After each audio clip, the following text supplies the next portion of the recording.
List. Uttarakhand में 2017 से ही BJP की डबल इंजन वाली सरकार है, जो दावा करती है कि बीजेपी की सरकार में युवाओं को सरकारी नौकरी मिल रही है। बल्कि सरकार की अलग अलग योजनाओं का लाभ लेकर युवा आत्मनिर्भर भी बन रहे हैं, जिस पर आरोपों की राजनीति भी हो रही है।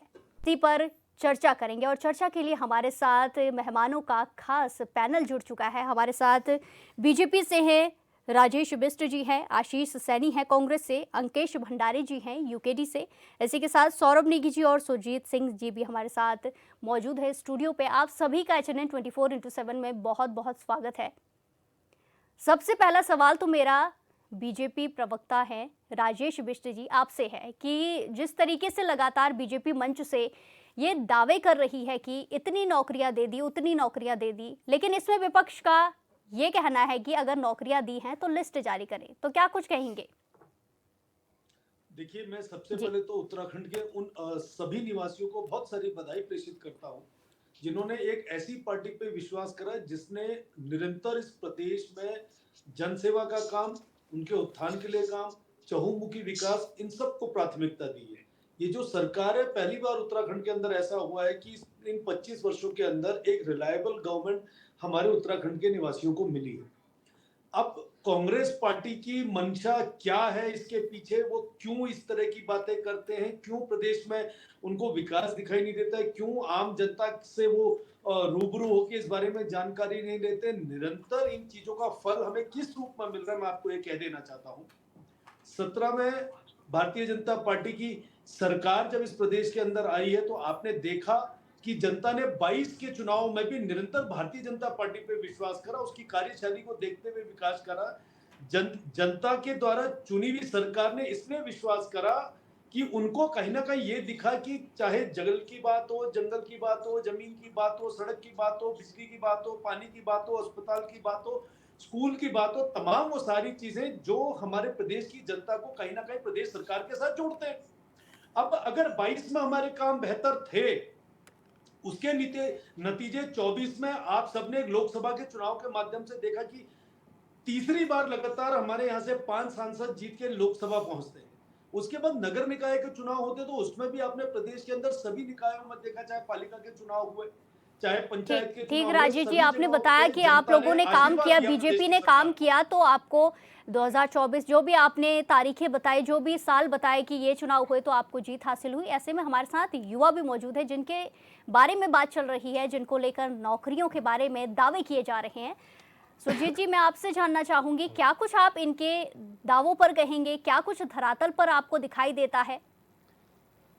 सर, जैसे अभी राजेश बिष्ट जी आपने बताया कि आपकी जो सरकार है वो सही दिशा निर्देशन में काम कर रही है, तो मेरा प्रश्न आपसे यही है कि अगर आपकी सरकार चाहे रोजगार के क्षेत्र में हो चाहे अन्य क्षेत्र में हो, काम अगर सही तरीके से आप आपकी सरकार काम कर रही है, तो क्यों वर्ष 2021-22 में भी वही 5-10 हजार की बेरोजगारों की भीड़ उसी सड़कों पे थी, और धामी सरकार के कार्यकाल में 5 वर्ष पश्चात भी कुछ ये पिछले महीने वही बेरोजगारों की क्यों कतार उसी परेड ग्राउंड पे धरना दे रही थी? आप पहला प्रश्न तो यही है। दूसरा प्रश्न जो आपका और आपकी सरकार का जी कहना बिल्कुल है। बिल्कुल बिल्कुल, आपकी बात सुनिए। अब आपने नहीं, प्रश्न ऐसा होगा पूछा ना, है कई तो सारे राजेश जी प्रश्न इकट्ठे जवाब। होंगे तो जवाब देना मुश्किल जी सा हो जाता है। बिल्कुल बिल्कुल, आप एक एक जवाब करके दीजिए। जवाब दे देते हैं। मैं देखिए, इन्होंने कहा कि 2021-22 में 10,000 5,000 युवा सड़कों पे थे। बिल्कुल इनकी बात ठीक हो सकती है, मैं उस बात से कहीं ना कहीं इसलिए इत्तेफाक करता हूं कि रोजाना आंदोलन उत्तराखंड के अंदर हो रहे हैं, तो निश्चित रूप से हमें संख्या बड़ी दिखती है।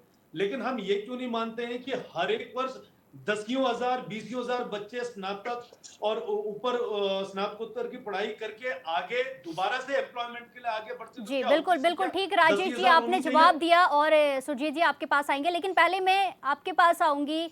आशीष जी, क्या कुछ कहना चाहते हैं? आप बड़ी देर से कुछ जवाब देने की फिराक में हैं। जी देखिए, पहले तो ये चीज कि जो आपके द्वारा सवाल पूछा गया, भाजपा प्रवक्ता ने उसका जवाब नहीं दिया। उन्होंने बहुत लंबी तकरीर पढ़ दी जो पिछले वाले डिबेट में भी थी और अगले उनके भाषणों में भी होती है कि एक ऐसी चुनी हुई सरकार बनी जिसने जमीन और ये पलायन और रोजगार की बात की। मैं जरा क्रम से 2 मिनट का समय पूरा नहीं लूंगा, 60 सेकंड का समय जी लूंगा। बिल्कुल। इन्होंने जल की बात की तो जल जीवन मिशन फेल निकला, गंगा जी साफ नहीं हुई।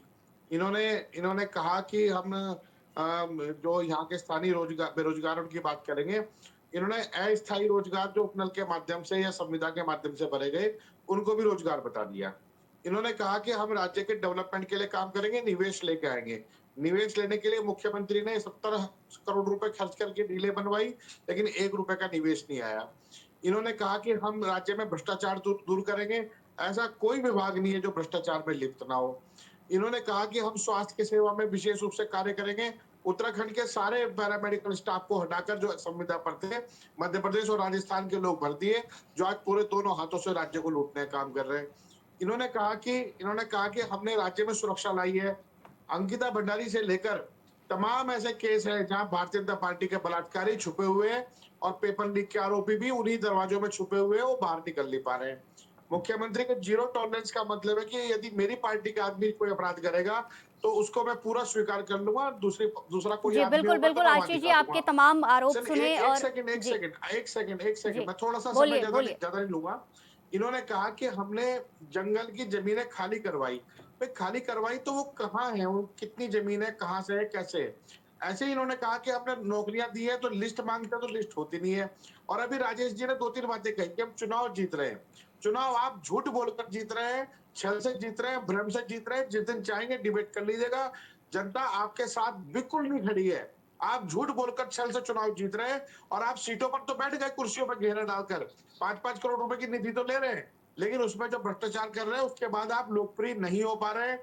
आज मैं चैलेंज के साथ कहता हूं, भारतीय जनता पार्टी के मुख्यमंत्री से लेकर संतरी तक बिल्कुल लोकप्रिय नहीं है, लोगों में बिल्कुल पसंद नहीं की जा रही। जी बिल्कुल आशीष जी, आपने तमाम आरोप लगाए कि ये जो लोकप्रियता है वो बढ़ नहीं रही है। राजेश जी आपका जवाब लेंगे, लेकिन पहले मैं अंकेश भंडारी जी आपसे पूछना चाहूंगी, ये क्या कुछ देखने को मिल रहा है? एक तरफ सरकार दावा करती है कि हमने तो 26,000 से ज्यादा नौकरियां दे दी, लेकिन जो युवा है उनके सामने कुछ भी नजर नहीं आता, वो सवाल खड़े करते हैं। प्रिया जी, बड़ा दुर्भाग्य है कि इसी 2 महीने के अंतराल में जो है कि हमारे जो मुख्यमंत्री जी हैं, संवैधानिक पद पर बैठे हैं, और मुझे नहीं लगता कि इतना गैर जिम्मेदाराना बयान कोई संवैधानिक पद पर बैठा हुआ व्यक्ति दे सकता है। आप इससे 1 महीने पहले जब आपने एलटी के जो हमारे शिक्षक थे, चयनित हुए थे, उनको जब आपने उस समय चाहे वो पत्र दिया, नियुक्ति पत्र दिया, तो आपने कहा कि हमने 25,000 युवाओं को जो है रोजगार दिया है इस प्रदेश में।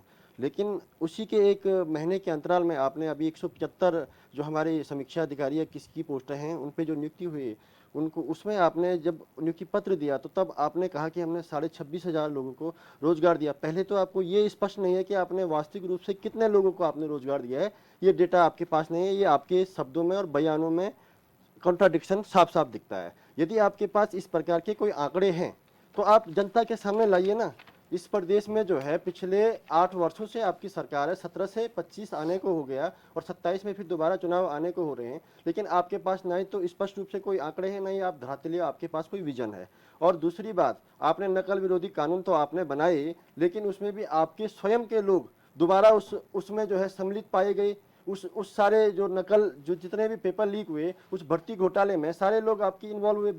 आखिर भारतीय जनता पार्टी के ही क्यों मंडल प्रभारी आपके हो रहे हैं, जो मंडल के अध्यक्ष हैं वो हो रहे हैं, जिला अध्यक्ष आपके लोग हैं। जहां अभी हालांकि 2025 में जो सितंबर में जो भर्ती रद्द हुई उसमें भी आपके पार्टी के जिला जो अध्यक्ष हैं उनके स्कूल में ही इस प्रकार की घटना हो जाती है। और उस स्कूल के जिस विद्यालय में वो परीक्षा कंडक्ट हुई थी, उस विद्यालय के एक कमरे में आप देखिएगा 39 लड़के बैठे हुए हैं और उस 40 में से एक सीट आपकी जो है अलग कलर की है। वो कैसे, आखिर क्यों? तो इस प्रकार की जो घटनाएं हमारे युवाओं के साथ लगातार छलावा हो रहा है, और हमारा युवा आज जो है सड़कों पर मजबूर है उस लड़ाई के लिए। क्या करेगा वो, किसके पास जाएगा जब 5-5 साल और उस कमरों में बैठ करके 5-5 हजार किराए दे रहा है, और आर्थिक रूप से इतने कमजोर हमारे लोग पहले ही हैं, उनके पास इतना पैसा नहीं है कि वो खर्च कर पाए, लेकिन उसके बाद भी वो अपने युवाओं के आने वाले भविष्य के लिए संघर्षरत हैं। बिल्कुल अंकेश जी, जिस तरीके से आपने तमाम आरोप बताए हैं, बीजेपी पर लगाए हैं कि युवा सड़कों पर है और आवाज उठा रहा है, बहुत बड़ा दुर्भाग्य है। मैं स्पष्ट रूप से कहना चाहता हूँ, उत्तराखंड क्रांति दल ने सदैव से हमारे युवाओं की आवाज बुलंद की है, चाहे वो 2017 में, 18 में, 19 में, 20 में, 21 में और अभी 25 में भी हमारे युवा उसी परेड ग्राउंड में बैठे हुए थे। चाहे वो कांग्रेस पार्टी की सरकार हो, उस दौरान भी इसी प्रकार से इस प्रदेश के कोने कोने में आंदोलन हुए हैं। और आज भारतीय जनता पार्टी की सरकार है और 15 वर्ष भारतीय जनता पार्टी की सरकार इस प्रदेश में रही है, लेकिन इनके पास न कोई नीति है, न कोई नियति है, न कोई विजन है। और कैसे इस प्रदेश में युवाओं को रोजगार दिया जाए, कैसे इस प्रदेश के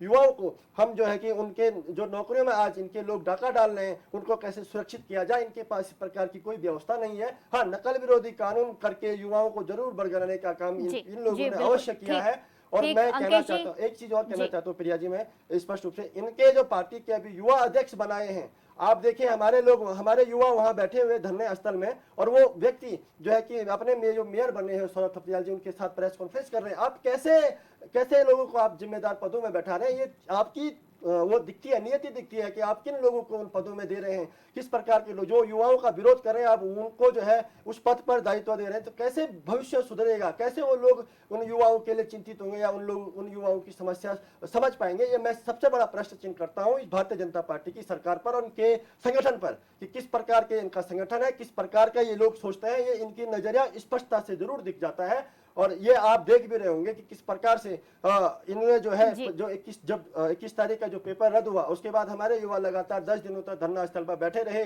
और मजबूरन जब मुख्यमंत्री जी को लग गया कि मेरी जो छवि, जो मैंने 10,000 करोड़ के 1,000 करोड़ के जो फंडिंग से, जो फेयर लवली से मैंने अपना फेस चमकाया था, वो कहीं ना कहीं धूमिल हो रहा है। तमाम उसको आरोप हमने करने के लिए सुने वो वहाँ गए थे। और मजबूरन हर एक जाना पार्टी पड़ा से, हर एक युवा से।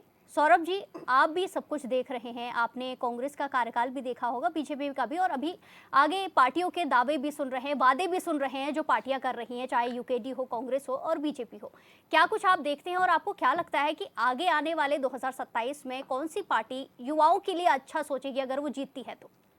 देखिए, आपका बोलना बहुत उचित है और जो हमारे प्रवक्ता लोग बोल रहे हैं इनका बोलना भी उचित है। हमारे राजेश जी हैं भाजपा से और आशीष नेगी जी हैं, हमारे अंकेश भंडारी जी जिन्होंने ये मुद्दे उठाए, ये उचित मुद्दे हैं। हमारे मुद्दे उन लोगों से लेकर है जो मुद्दे हमारे नित्य निर्माण के कार्य करें, हमारे लोक कल्याणकारी राज्य का निर्माण करेगी। आज जो युवा परेड ग्राउंड में बैठा है, उस युवा को बैठने के लिए आपने मजबूर किया है, इसलिए वो युवा बैठा है। हमारा खेत किसी से नहीं है। हम उत्तराखंड को उस परिप्रेक्ष्य में देखना चाहते हैं कि हम जैसे युवा, जो युवा पढ़ाई लिखाई करना चाहता है, हम किसके लिए लड़ रहे हैं। हम भाजपा सरकार से ये पूछते हैं हम किसके लिए लड़ रहे हैं।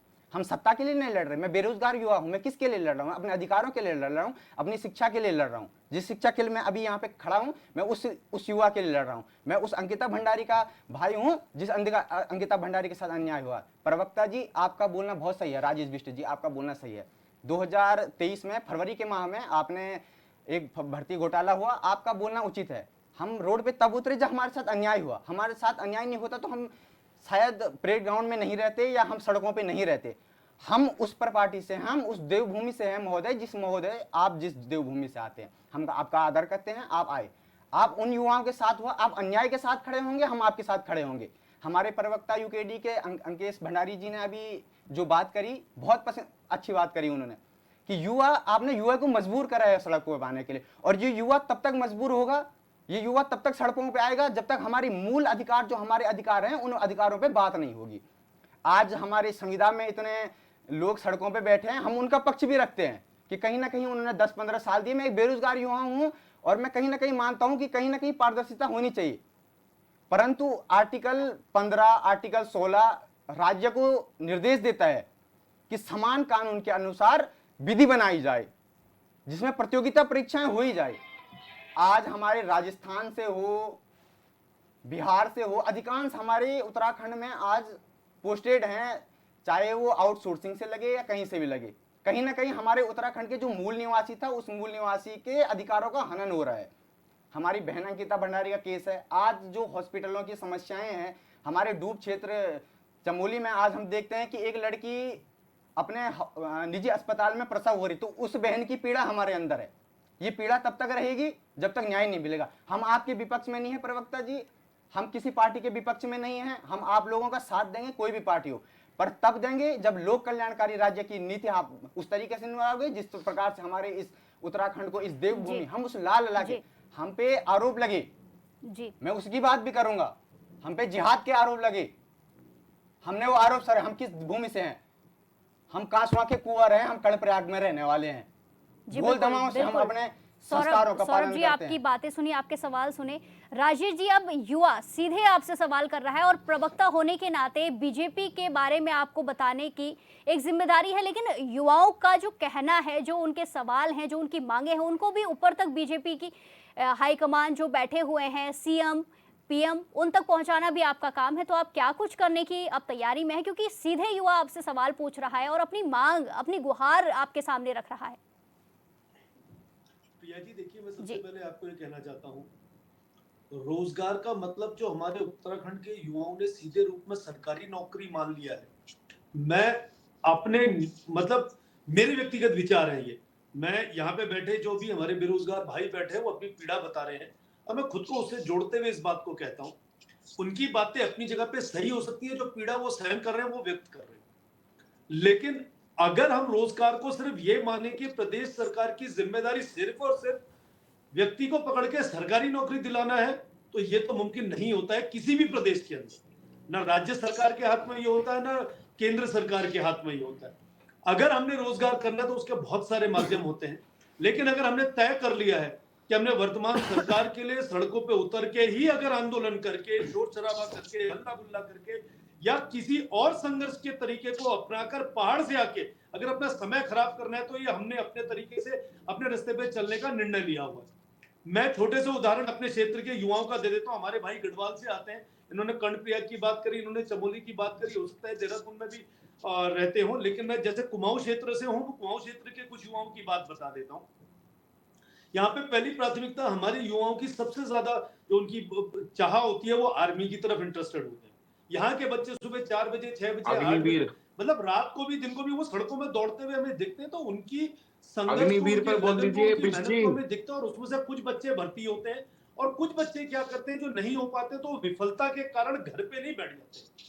मैं कई युवाओं को यहाँ पे ऐसे देख रहा हूँ जिन्होंने स्वरोजगार के माध्यम से अपने गांव में ऐसे संसाधन बना दिए कि 20, 25, 30 मशरूम पालन का काम हमारे उधर हो रहा है। जी बोट बिल्कुल वैली राजेश जी, हमारे मेरा यहाँ पे सवाल चलाई इसमें जा यहाँ रही पे है। एक हमारे यहाँ सवाल पे है, पशुपालन का सौरभ जी काम आपके हो रहा है। पास आऊंगी, लेकिन हमारे यहाँ राजेश जी फूलों मेरा को सवाल, उगाने का एक काम हो रहा सवाल है। मेरा सुन लीजिए। जिस तरीके से आपने बोला कि यहाँ सरकारी नौकरी के पीछे युवा जाते हैं, लेकिन अगर आप दिल्ली में देखेंगे, नोएडा में देखेंगे, वहाँ ऐसी चीजें हैं, वहाँ फैक्ट्रीज हैं, कंपनीज हैं, तो युवा वहाँ सरकारी नौकरी के लिए ज्यादा नहीं सोचता। लेकिन यहाँ वो चीजें नहीं है, यहाँ युवा के लिए एक कंपनी नहीं है जहाँ वो बैठ के अच्छे से काम कर सके, उसको एक अच्छी सैलरी मिल सके। आप देखेंगे कंपनीज में ज्यादातर लेबर वर्क होता है और कोई भी युवा ये नहीं चाहता कि वो पढ़ लिख कर ऐसा काम करे।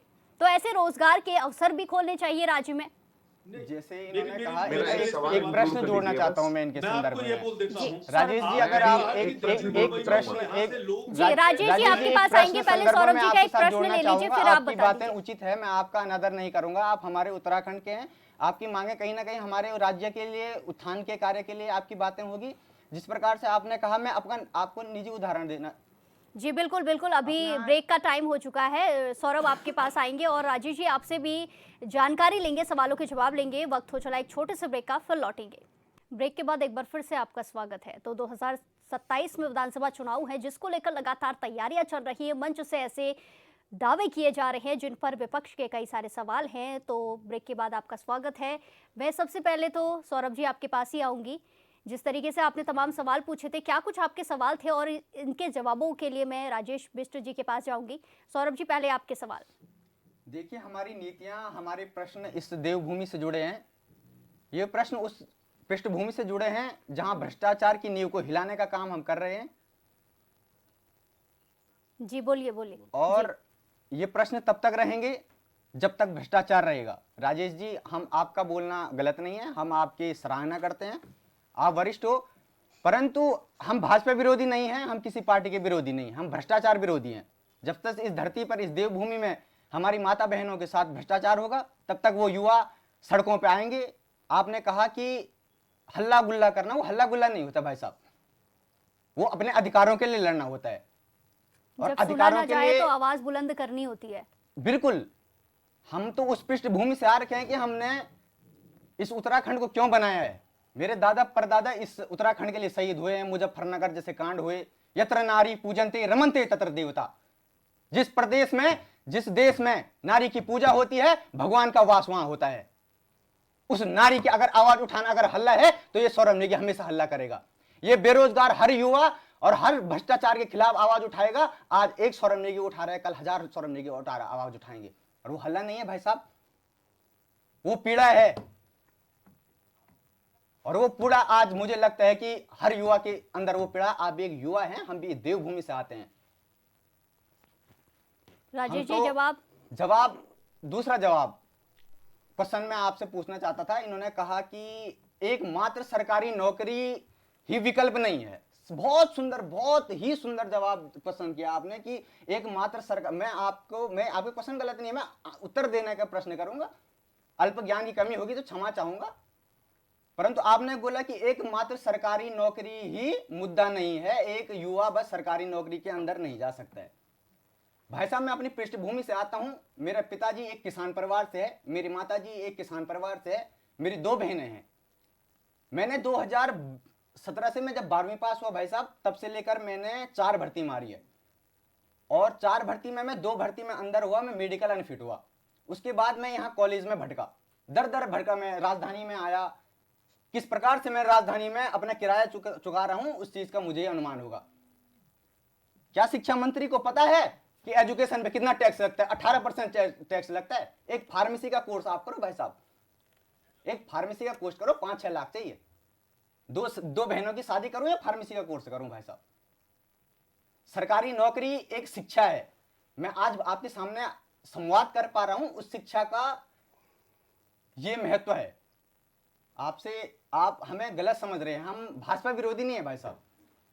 मैं तो बोल रहा हूं, आप मुद्दों को खत्म कीजिए, भ्रष्टाचार को खत्म कीजिए। मैं सौरभ नेगी आपको अपने पूरे परिवार से मैं बोलता हूं, आपको विजय बनाने का कार्य हम करेंगे। अगर भ्रष्टाचार उत्तराखंड के अंदर खत्म हो, ये भ्रष्टाचार खत्म होगा।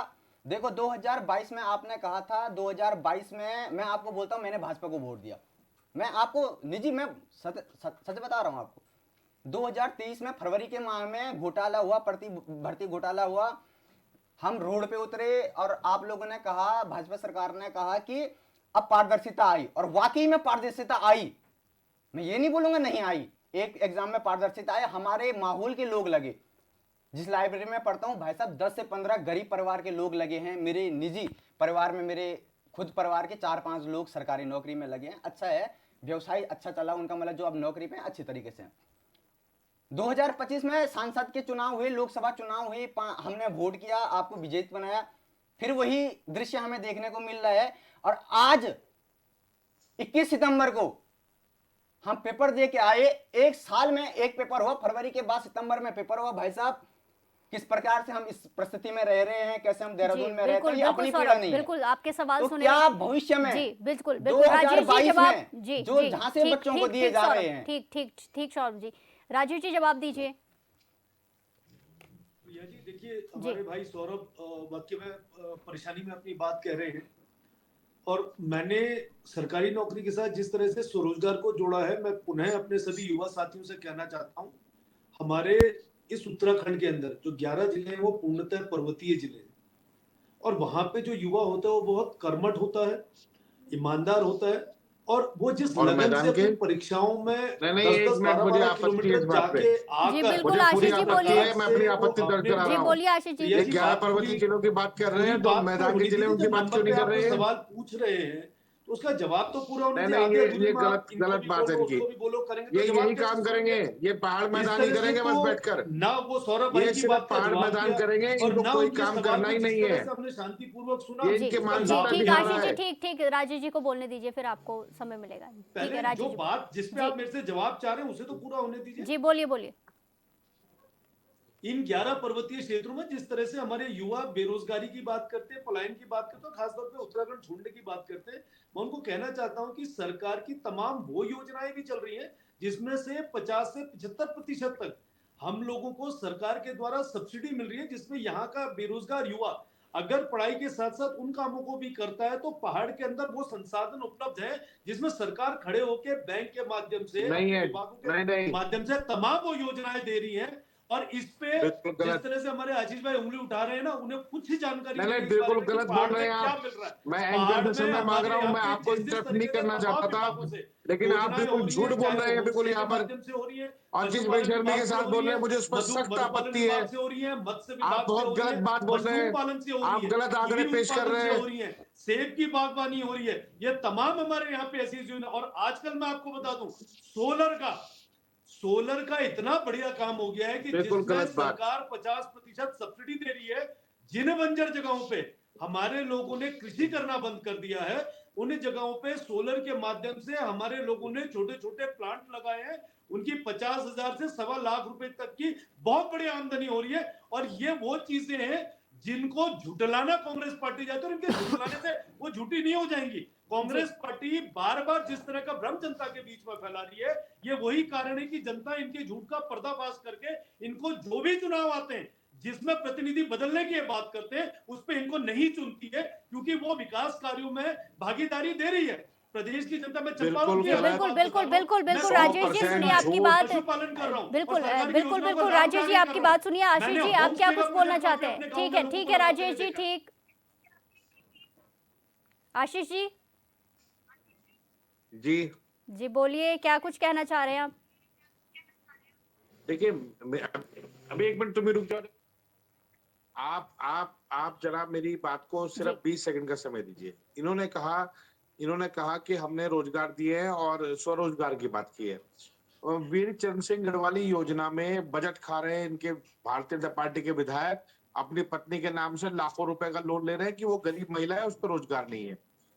जो हॉर्टिकल्चर का बजट खा रहे हैं इनके मंत्री, जो कह रहे हैं कि मेरी पत्नी बहुत गरीब महिला है, उसके पास पैसा नहीं है, उसको दे दो।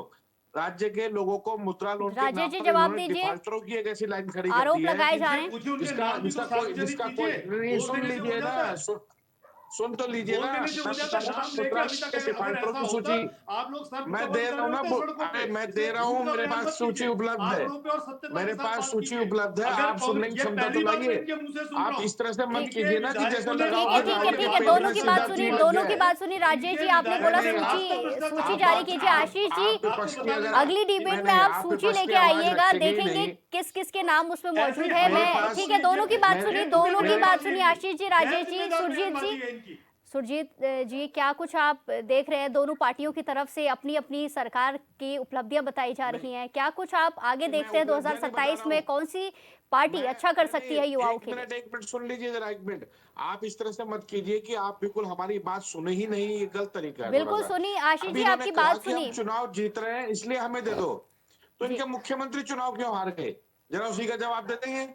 दूसरी बात मैं कह रहा हूं कि राज्य के लोगों के साथ जिस तरीके से ये बर्ताव कर रहे हैं, पैरामेडिकल की जितनी पोस्टें थी उन सब पर लगभग 934 लोगों को तो एक साथ देहरादून में इनसे हटाए गए, कहिए वो धरने पर मंत्री बैठे का थे। नाम बताइए और जिनकी कहाँ के लोग धर्मपत्नी भर्ती के किए, नाम पे लाखों का बजट खा देने की बात करी। राजस्थान और मध्य ठीक प्रदेश के ठीक लोग। ठीक ठीक राजेश जी, आशीष जी और आपके आज भी पास भर्ती आएंगे। है। सब्सिडी का पैसा बिल्कुल मैं बिल्कुल, आप दोनों उदाहरण की दे बातें रहा हूं, सुनी है। स्वास्थ्य विभाग में बिल्कुल दोनों की बातें सुन लिए। युवाओं को स्वास्थ्य लेकर ये विभाग में डिबेट चल जितने रही है, चर्चा घोटाले चल रही है, तो आरोपी हैं, सब युवाओं की राजस्थान बात और मध्य सुननी प्रदेश बहुत के ज्यादा लोग हैं। जरूरी है। मैंने दूसरे तो मुद्दे स्वरोजगार की बात इसमें करी लेके थी आएंगे आपके तो सामने। बहुत युवाओं लंबी को खिंच प्रेरित जाएगी किया बात। कि बिल्कुल स्वरोजगार दोनों की नहीं, बात मैं सुन तो ली है बिल्कुल राजेश जी, और रोजगार की आशीष जी लाइन से शांत हो बाहर जाइए। हटाएंगे दोनों की हम। बात सुन ली है।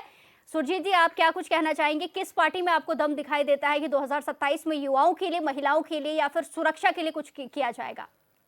सबसे पहले तो मैं जो बिष्ट जी ने कहा और सैनी जी, उनकी बातों का मैं पूरा समर्थन करता हूं। जैसे कि आपने कहा कि जो भी सरकारी योजनाएं हैं वो वास्तव में उस सरकारी योजनाओं का लाभ वो व्यक्ति नहीं ले पा रहा है जिसे वास्तव में उनकी ज़रूरत है। आपने कहा कि जो नेता हैं, बीजेपी के जो नेता हैं, वो अपने ही बीवियों को इन योजनाओं से फ़ायदा उठा रहे हैं। दूसरी बात बिष्ट जी, आपने कहा कि रोजगार सिर्फ सरकारी नौकरी ही नहीं है। आपने जो उत्तराखंड के 11 पर्वतीय जिलों की बात कही कि यहाँ पे रोजगार की संभावना नहीं है, तो यहाँ से जो पर्वतीय व्यक्ति है वो पलायन कर रहा है मैदानी क्षेत्रों की ओर। तो मेरा सवाल आपसे यही है, तो आपके सरकार ने क्या ऐसा करा कि जिससे कि ये पलायन रुके? आपकी सरकार में पलायन आयोग का गठन किया जाता है और जिसका हेडक्वार्टर पौड़ी में बनाया जाता है। आपकी सरकार उस पलायन आयोग के हेडक्वार्टर को ही नहीं रोक पाई, तो इस पलायन को कैसे रोक पाएगी? आप बताइए मुझे। पलायन आयोग का हेडक्वार्टर ही पौड़ी से देहरादून पहुंच चुका है और अब पलायन रोकने की बात कर रहे हैं। दूसरी बात, आपने कहा सरकारी नौकरी ही सिर्फ रोजगार नहीं है, तो मैं आपसे पूछना चाहता हूं, जो मुख्यमंत्री कह रहे हैं 26,500 जो भर्तियां उन्होंने नियुक्तियां दी हैं, क्या वो उन सरकारी योजनाओं के तहत जो लाभार्थी हैं, क्या उनको भी उसी लिस्ट में शामिल किया गया है? तब जाके वो लिस्ट मुख्यमंत्री जी की 26,500 बनी है। मेरे पास पूरी लिस्ट है उसकी, और 2021 से लेकर के 2025 तक, चाहे यूके ट्रिपल एससी हो या यूके पीएससी हो, कौन सी भर्ती अभी गतिमान है, कौन सी भर्ती अभी कंप्लीट हो चुकी है, और इन भर्तियों के कुल आंकड़े, कुल वैकेंसीज को गिना जाए तो लगभग 17,500 के आसपास हैं। उनमें से भी 20-22 भर्तियां ऐसी हैं जो अभी भी गतिमान हैं। तो आप कैसे कह सकते हो 26,500 आपने नियुक्तियां दे दी है? दूसरी बात, चलो मान भी लिया आपकी सरकार रोजगार दे रही है, अगर रोजगार दे रही है आपकी सरकार, तो अभी एक आधिकारिक रिपोर्ट के अनुसार उत्तराखंड का जो बेरोजगारी दर में उत्तराखंड का पहला स्थान क्यों है? अभी अभी हाल ही में रिपोर्ट आई थी और उसी में उत्तराखंड का बेरोजगारी में नंबर 1 स्थान है। 8 से 9% बेरोजगारी भारत में है, और वही राजेश जी बोलिए। औसत भारत की औसत बेरोजगारी दर देख ले तो 5% है। औसत बेरोजगारी आपने दर से सवाल भी पूछा, 5% जवाब ज्यादा है। राजेश जी तो बोलिए। आप बताइए कहां आप ये रोजगार हमारे दे रहे यूकेटी के हैं? साथी हैं क्या जो ये अभी बात कर रहे हैं? जी बोलिए। यूकेटी के साथी हैं हमारे? नहीं नहीं, ये जी, युवा मैं ये हैं। कहना चाहता हूं, देखिए। जी अच्छा, ये जी युवा साथी हैं। देखिए, जी जी आपने अपने आप को कांग्रेस की उस झूठी लाइन से जोड़ दिया जिसमें उन्होंने कहा जी मंत्री के धर्मपत्नी को ये लाभ मिला। आप जानते हैं कौन से मंत्री हैं? बिल्कुल नाम बताऊंगा, मुकदमा दूसरी बात, दर्ज है, मुकदमा बताइए। दर्ज है, कार्रवाई नहीं हो रही दूसरी है। बात, अगर इस आपकी तरह के जीरो आंकड़े टॉलरेंस आपके की पास थी, भ्रष्ट तब सरकार, false information, जीरो टॉलरेंस किसी की के भी बेईमान सरकार, कोई ऐसे कार्रवाई कहने नहीं पे कर आप रही है, मुकदमा नेशनल दर्ज चैनल है। पे तो कम से कम और मत आपके कीजिए। मुख्यमंत्री दूसरी कार्यालय ने इंपॉर्टेंट बात 3 मैं बार कहता हूं, मुझसे आप उसकी कहते हैं कॉपी मांगी है, 26,500 के आंकड़े कार्रवाई एक बार भी नहीं आंकड़े की। सरकार क्या के बात पास कर है, रहे हैं अगर आप? नहीं है तो आप उसे गलत आप मेरे साबित साथ कीजिए। डिबेट कर रहे हैं ना, बोल मैं देने से फैक्ट पर आपके बात आंकड़े करता खराब हो हूँ। जाएंगे। आप जो आंकड़े नहीं कह रहे हैं, नहीं, सरकार ने आपकी नीति आपकी सरकार में सोची है, मुकदमा वो दर्ज होने प्रदेश के का बाद, चुनाव ठीक है आशीष मुख्यमंत्री जी, को राजेश पता जी होने के फिर मुकदमे बावजूद में भी आ कोई गए। आप कार्रवाई दोनों नहीं हो की रही है। महिला के ऊपर मुकदमा दर्ज है। ठीक है, शांत हो जाइए। अंकेश भंडारी जी, आप ये तमाम मामले युवाओं के सुन रहे हैं। 2027 में अगर आपकी सरकार बनती है तो क्या कुछ युवाओं के लिए होगा? और मैनिफेस्टो एक जारी किया जाता है जिससे कि दावे किए जाते हैं, जिससे कि युवा और महिलाएं पार्टी पर भरोसा करती हैं, फिर जाकर वोट देती हैं। क्या कुछ, आप युवा भी मौजूद हैं, आप उनके सामने बताइए कि क्या कुछ हो सकता है अगर 2027 में यूकेटी की सरकार बनती है तो? प्रिया जी, पहले तो मैं ये कहूँगा कि मेरे जो दोनों प्रवक्ता साथी बैठे हैं यहाँ पे, भारतीय जनता पार्टी और कांग्रेस की, तो इन लोगों का पहले से जो ध्येय है कि वो कांग्रेस पहाड़ और मैदान अभी करने वाले ही थे, अब कर ही रहे हैं लोग जिस तरीके से विधानसभा में आपने देखा होगा। लेकिन मैं स्पष्ट करना चाहता हूँ, ये पूरा उत्तराखंड जो है हमारा, ये पर्वतीय राज्य है, चाहे वो हरिद्वार का नारसन हो, चाहे वो चमोली का माणा हो, चाहे वो हमारा आराकोट और अस्कोट हो, ये हम पूरी परिधि को हम पर्वतीय जिला मानते हैं, पर्वतीय राज्य मानते हैं, और पर्वतीय राज्य है ये हमारा। हिमालय जो है हमारा घर है, और हमारे जो तराई बाबर के क्षेत्र हैं ये हमारा आंगन है। तो पहले ये स्पष्ट समझ ले दोनों पार्टियां कि ये कोई पहाड़ और मैदान की बात ना करें इस प्रदेश में। और दूसरी बात, क्योंकि उत्तराखंड क्रांति दल सदैव से इस प्रदेश को जो है नहीं निकाल रहे हैं, ये स्पष्ट कभी कीजिएगा भी जो पहले। है उत्तराखंड फिर क्रांति बात दल की कीजिएगा विचारधारा ये नहीं रही, क्योंकि हमारी इस उत्तराखंड राज्य क्रांति को दल के निर्माण के इसी लिए अलगाववादी हर एक एजेंडे को व्यक्ति ने बीजेपी जो ने है बढ़ाने 42 का जो काम किया शहादतें है। हुई है, उसमें हमारा मुस्लिम भी था, उसमें हमारा सिख भी था, उसमें हमारा ईसाई भी था, उसमें हमारा हिंदू भी था। तो इसलिए मैं ये कहना चाहता हूँ कि ये लोग इस प्रकार से इस प्रदेश में भ्रम न फैलाएं। दूसरी बात, मैं अपने ठीक ठीक बेरोजगार ठीक आशीष जी, आपके पास भी आऊंगी। अंकेश जी को बोलने दीजिए पहले। बेरोजगार युवा साथियों की बात बड़े गौर से सुन रहा था। दोनों की बहुत पीड़ा है वास्तविक रूप से, क्योंकि जिस परिवेश से लोग आते हैं, जिस परिवेश से हमारे युवा साथी आते हैं, वहाँ पर एक तो रोजगार की उचित व्यवस्था नहीं है। किस तरह से वो पैसा अर्जित करते हैं, छोटे मध्यम जोत के किसान हैं, मझले जोत के किसान आते हैं, आपको पता है पर्वतीय जिलों में। और दूसरी बात है, वहाँ पर खेती पे निर्भर है, अब खेती भी नहीं हो पा रही, जंगली जानवरों का इतना भय हो गया। और उसके बाद भी यदि वो के बाद भी यदि इस समस्या के बाद भी वो यहाँ पर अपनी तैयारियां कर रहे हैं और उसके बाद सरकार इस तरीके का छलावा करती है, तो ये वास्तविक रूप से बहुत बड़ा दुर्भाग्य है। और दूसरी बात, मेरे भाई सुरजीत ने बताया कि 17,500 का उनके पास डेटा पड़ा हुआ है, कई परीक्षाएं उसमें जो है गतिमान है। तो मुख्यमंत्री जी की जो बात 26,500 जो भर्तियां उन्होंने दी है, वो मैं पहले भी कह चुका था, कॉन्ट्रडिक्शन उसमें पहले से ही है। दूसरी बात, जो स्वरोजगार की बात अभी हमारे राजेंद्र भाई कह रहे थे कि भाई हम स्वरोजगार की हम बात करें, चाहे मुख्यमंत्री सोलर जो योजना आपने निकाली है उसके माध्यम से मैं ये कहना चाहता हूं कि उसमें भी जो है आपके लोग खुली रूप से बंदर बांट चल रही है, आपके अपने लोगों को उसमें स्वरोजगार मिल रहा है। मैं ऐसे कई एग्जाम्पल दे सकता हूं आपको, और कई लोगों का मैंने करवाया लेकिन उनका नहीं हो पाया, क्योंकि वो उस पार्टी से संबंधित नहीं थे, इसलिए उनका नहीं हो पाया है। और आज दूसरी बात, इन्होंने कहा कि इनका होम स्टे वाला जो प्रोजेक्ट चल रहा है उसमें भी इसी प्रकार की सब्सिडी तो मिल रही है, लेकिन किसको मिल रही है ये नहीं पता है। मुर्गी पालन में आपने पोल्ट्री फार्म का आपने कर रखा है, लेकिन उसमें भी किसको मिल रहा है ये किसी को नहीं पता है। आपने जो है ट्रॉट फिश के लिए आपने जो है मत्स्य पालन योजनाएं खोली, लेकिन उस योजना का लाभ उस वास्तविक रूप से उस व्यक्ति तक नहीं पहुंच पा रहा है। आपने योजनाएं जरूर खोली है, देखिए मैं नहीं कहता हूं कि सरकार ने योजना नहीं खोली है, लेकिन सरकार ने योजनाएं खोली है, लेकिन उसके उसके जो इम्प्लीमेंटेशन है उसको कैसे इम्प्लीमेंट किया जाए, और कि जिसके लिए वो योजनाएं बनाई गई है, जिन लोगों के लिए योजनाएं बनाई गई है,